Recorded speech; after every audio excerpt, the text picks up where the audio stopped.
warahmatullahi wabarakatuh. Shalom, namo buddhaya, salam kebajikan, dan salam harmoni.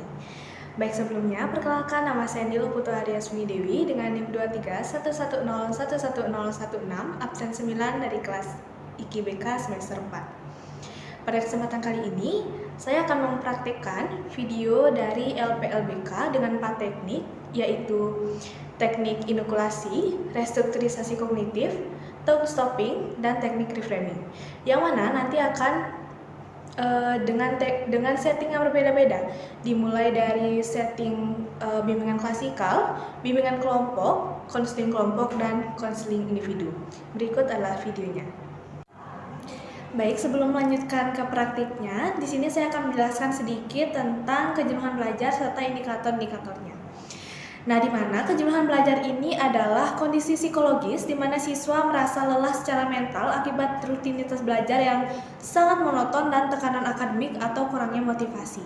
Kemudian, menurut KBBI, jenuh adalah sudah tidak tertarik lagi karena terlalu sering atau terlalu lama melakukan hal yang sama dan mengakibatkan bosan.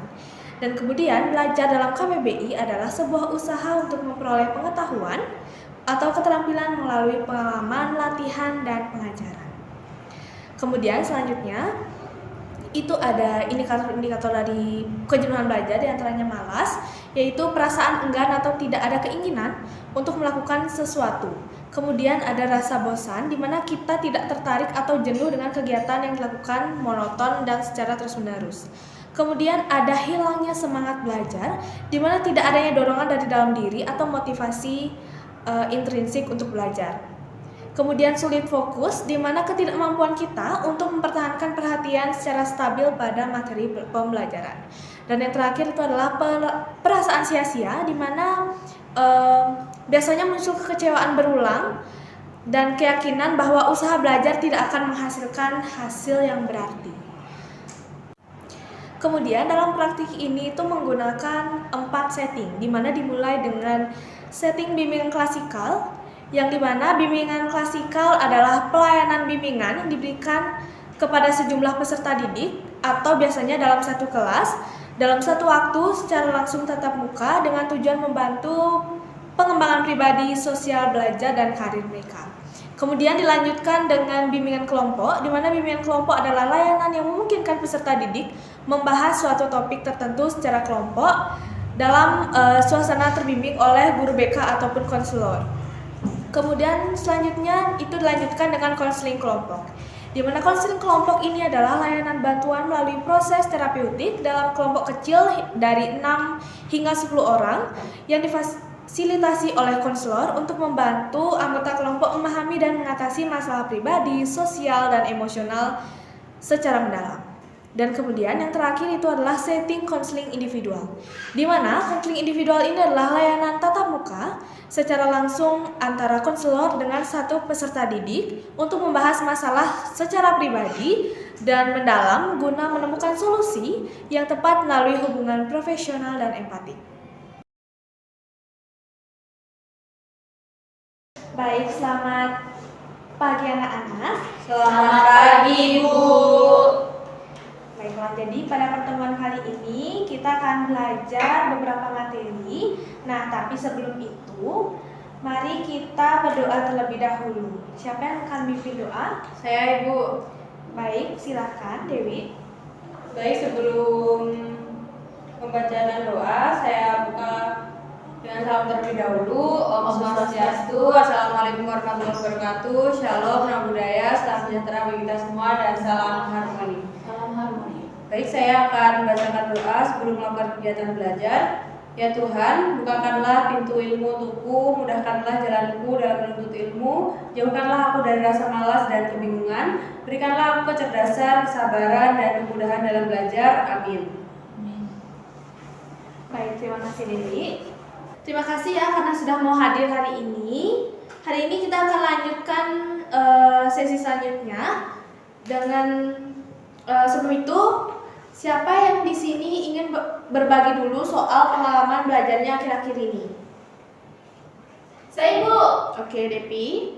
Saya merasa akhir-akhir ini tiap buka buku itu langsung pusing. Rasanya kayak nggak bisa paham apa-apa. Terus saya jadi mikir, saya emang sepintar itu ya udahlah. Oke, terima kasih Devi karena sudah mau terbuka. Nah, itu sebenarnya contoh pikiran negatif yang akan kita bahas hari ini. Siapa lagi yang punya pengalaman serupa? Saya Bu, saya juga sering mikir kan, saya kan udah usaha tapi saya tetap dapat yang jelek terus, berarti ya saya gagal.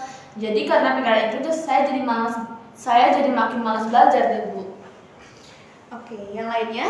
Saya Bu, kalau saya Bu, kadang saya ngerasa teman-teman lain lebih pintar dan saya nggak akan bisa ngejar mereka, jadi saya nyerah duluan. Oke, kalian sangat hebat karena sudah berani menggali pikiran-pikiran seperti itu. Sekarang kita akan coba restrukturisasi kognitif, yaitu mengubah pikiran negatif menjadi pikiran yang lebih rasional dan mendukung. Kita mulai dari pikiran Devi tadi. Devi, kamu bilang saya emang nggak pintar, ya udahlah.